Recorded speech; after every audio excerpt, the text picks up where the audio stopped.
Hello Italian প্রবাসী ভাষা শিক্ষার্থী বন্ধুরা, কেমন আছেন সবাই? আশা করি সকলে ভালো আছেন। আজকে আবারও আপনাদের জন্য নিয়ে আসলাম নতুন আরেকটি ভিডিও। আজকের ভিডিওতে থাকছে মানবদেহের বিভিন্ন অঙ্গ প্রত্যঙ্গের নাম। আজকে আপনাদেরকে শেখাবো মানবদেহের কোন অংশকে ইতালিয়ান ভাষায় কি বলা হয়। তাহলে চলুন কথা না বাড়িয়ে আজকের ভিডিওটি শুরু করি। আমাদের আজকের ভিডিওর প্রথম শব্দটি রয়েছে ঠোঁট। ঠোঁটকে ইতালিয়ান ভাষায় কি বলা হয় সেটাই যে আমরা শিখব। ঠোঁটকে ইতালীয় ভাষায় বলা হয় লাব্রা। লাব্রা লাব্রা লাব্রা শব্দের অর্থ ঠোঁট। এরপরে শব্দটি রয়েছে কান। কানকে আমরা ইতালিয়ান ভাষায় বলবো অরেক্কিও। অরেক্কিও অরেক্কিও অরেক্কিও শব্দের অর্থ কান। গলা। গলাকে আমরা ইতালিয়ান ভাষায় বলবো গোলা। গোলা গোলা গোলা শব্দের অর্থ ইতালিয়ান ভাষায় গলা। এরপরে রয়েছে কপাল।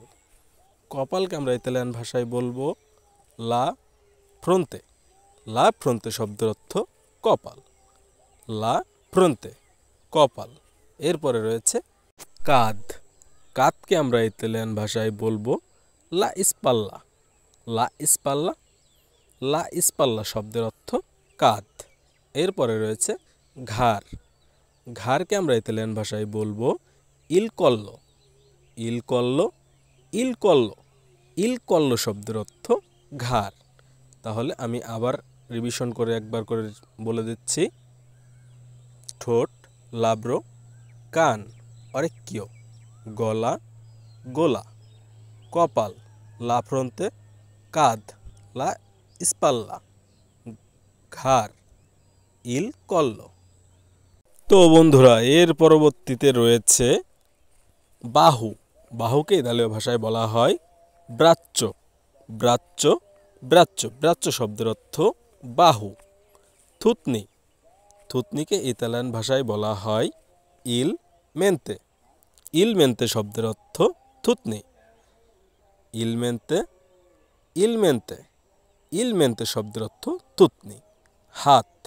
হাত শব্দের অর্থ ইতালিয়ান ভাষায় মানো। মানো মানো মানো শব্দের অর্থ হাত। এর পরবর্তীতে রয়েছে আঙ্গুল।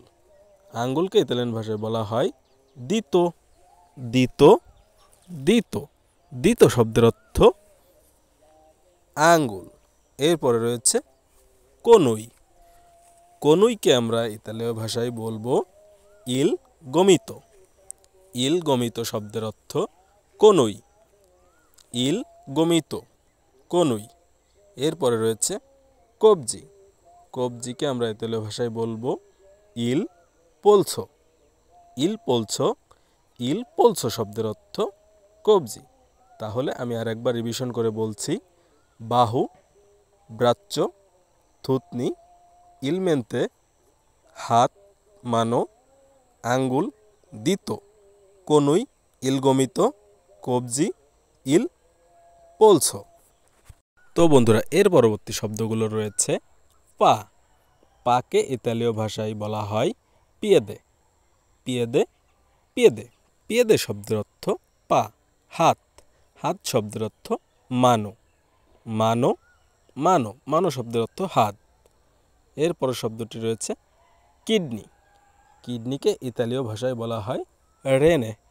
রেনে রেনে রেনে শব্দের অর্থ কিডনি। এর পরবর্তী শব্দটি রয়েছে রক্ত।